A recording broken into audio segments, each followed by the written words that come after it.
27 জন আমাদের মাত্র 3টা পয়েন্টে সেবা দিচ্ছে।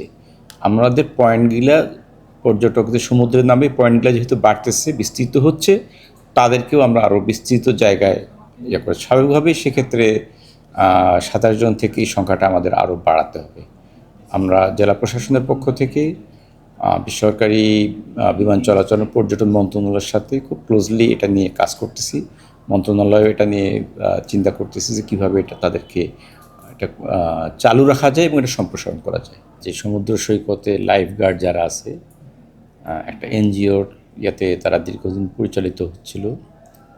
এখন সম্প্রতি আমরা বেসামরিক বিমান চলাচল ও পর্যটন মন্ত্রণালয়ে জানিয়েছি, তারাও বিষয়টা অবহিত এবং ইতিমধ্যে ওই মন্ত্রণালয়ের মাননীয় মন্ত্রী মহোদয় আমাদের সাথে জুমে একটি মিটিং করেছেন এই যাদের লাইফ গার্ড তাদের বিষয়ে, এই লাইফ গার্ড সেবাটা কীভাবে চালু রাখা যায়। এবং এই মুহূর্তে 27 জন মোট কর্মী এখানে কর্মরত আছেন, আপনারা জানেন।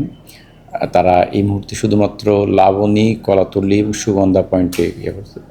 কক্সবাজার জেলায় পর্যটকদের সমুদ্রে নামা এটা আরও বিস্তৃত হচ্ছে টেকনাফ পর্যন্ত বিভিন্ন পয়েন্টে। আপনারা জানেন যে ইনানি থেকে শুরু করে আরও অনেক জায়গায় পর্যটকরা সমুদ্রে নামে এবং তার কাজে লাইফগার্ড সেবাটা ওই জায়গা পর্যন্ত বিস্তৃত হওয়া দরকার। আমরা মন্ত্রণালয়ের সাথে কথা বলতেছি।